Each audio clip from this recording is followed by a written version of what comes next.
Agora, outro assunto interessante que nós temos que falar aqui em Goiás, nós recentemente tivemos um fato análogo a esse. Um militar do Corpo de Bombeiros aqui do estado de Goiás foi excluído da corporação por mensagens, por debater questões na internet, nas redes sociais. Fato semelhante aconteceu no Rio de Janeiro. Nós vamos aqui apresentar uma reportagem que fala sobre esse caso. Nós vamos colocar agora no ar e já vamos debater sobre o caso. Assista aí.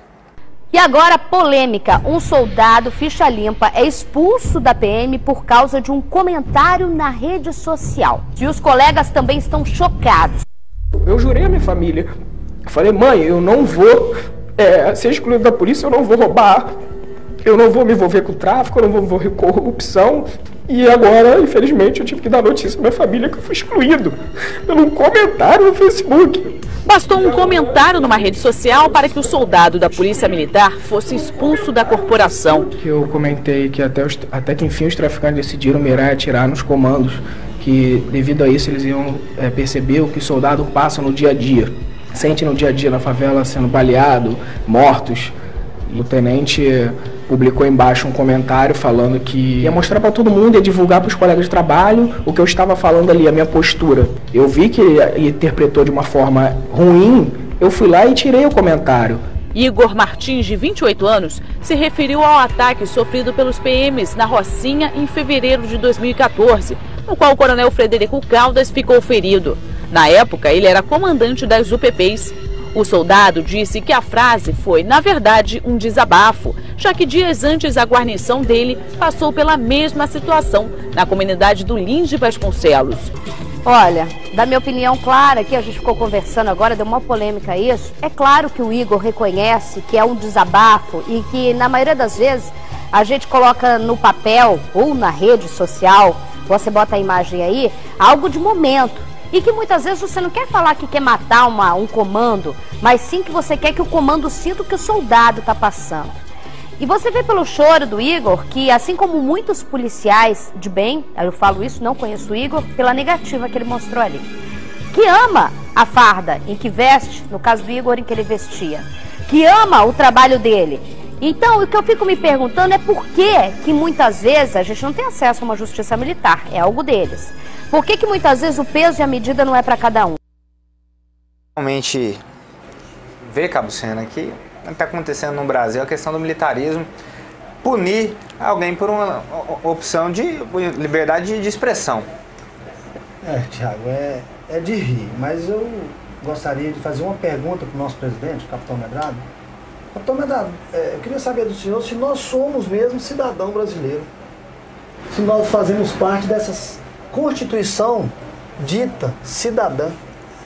Olha, Sena, eu entendo que nós militares não somos e nem seremos seres alienígenas nesse país. Mas o tratamento destinado a militares neste país, especialmente das forças de segurança, de todo o Estado brasileiro, de todos o território brasileiro, é dado como se nós fôssemos alienígenas. Observe o artigo 220 da Constituição Federal, quando assim diz que a manifestação de pensamento, criação e expressão e a informação de qualquer forma, processo em veículo, não sofrerão qualquer restrição, observado o disposto nesta Constituição. Parágrafo 2º desse mesmo artigo, assim aduz: é vedada toda e qualquer censura de natureza política, ideológica e artística. Pois bem, tratando desse assunto, a Constituição brasileira, Constituição Cidadã de 88, ela foi editada num período de transição entre governo militar para governo civil. Não querendo contrariar completamente os militares, deixaram lá no artigo 142, 42 e 142 situações de tratamento diferenciado aos militares, fazendo com que esses militares enseje essa pergunta sua: será que somos cidadãos? Somos sim.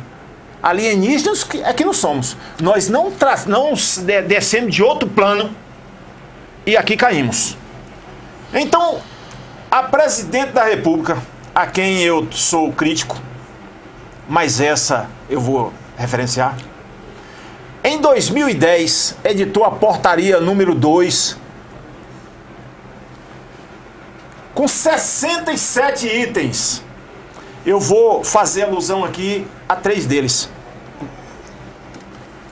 Primeiro, adequar as leis e regulamentos disciplinares. A portaria, gente, é interministerial número 2 da Secretaria de Direitos Humanos da Presidência da República e do Ministério do Estado da Justiça, que estabelece as diretrizes nacionais de promoção da defesa dos direitos humanos por profissionais de segurança pública, dentre as ações previstas. Entre os 67 itens, eu vou aludir aqui, vou me ater aqui a 2 deles. O item 1 e o terceiro, que fala assim, o item 1: adequar as leis e regulamentos disciplinares que versam sobre os direitos e deveres dos profissionais de segurança pública à Constituição Federal de 88. E até hoje nossos regulamentos são arcaicos, obsoletos, completamente relegado à lei antiga, a leis antigas, a constituições antigas. Não foram adequados, inclusive regulamentos nossos, atual aqui, não estão adequados à Constituição do Estado da República, a Constituição Cidadã. O item 3 fala assegurar o exercício do direito de opinião e a liberdade de expressão dos profissionais de segurança pública, especialmente por meio de internet, blogs, sites e fóruns de discussão, à luz da Constituição Federal. Bom, meus senhores, desta forma, é claro e temos a certeza de que não somos alienígenas. Ocorre, o que é feito hoje é que utiliza a Constituição e as leis ordinárias, leis delegadas, para aplicar na essência aquilo que é dever ao profissional de segurança pública, especialmente aos militares. E quando trata-se de direitos, remete ele ao artigo 142. E aí, nós não estamos tratando o cidadão brasileiro, nós que somos cidadãos, de forma igualitária, isonômica, conforme a portaria interministerial da própria Presidente da República. Deixa eu até... Presidente, essa percepção, eu acho que 10 entre 10 militares têm. Para os deveres, nós somos lembrados sempre. Nós temos inúmeras normativas, leis, portarias, toda a natureza de legislação infraconstitucional. Para os direitos, parece que o único artigo da Constituição que se aplica a esse ser humano aqui, que veste uma farda, é o artigo 142 da Constituição. Os demais são sempre e invariavelmente... eu não conheço dispositivo constitucional algum que diz que todos os... exceto esse se aplica a determinada categoria profissional, ou vice-versa, que somente o artigo 142 e o 42 se aplica aos militares.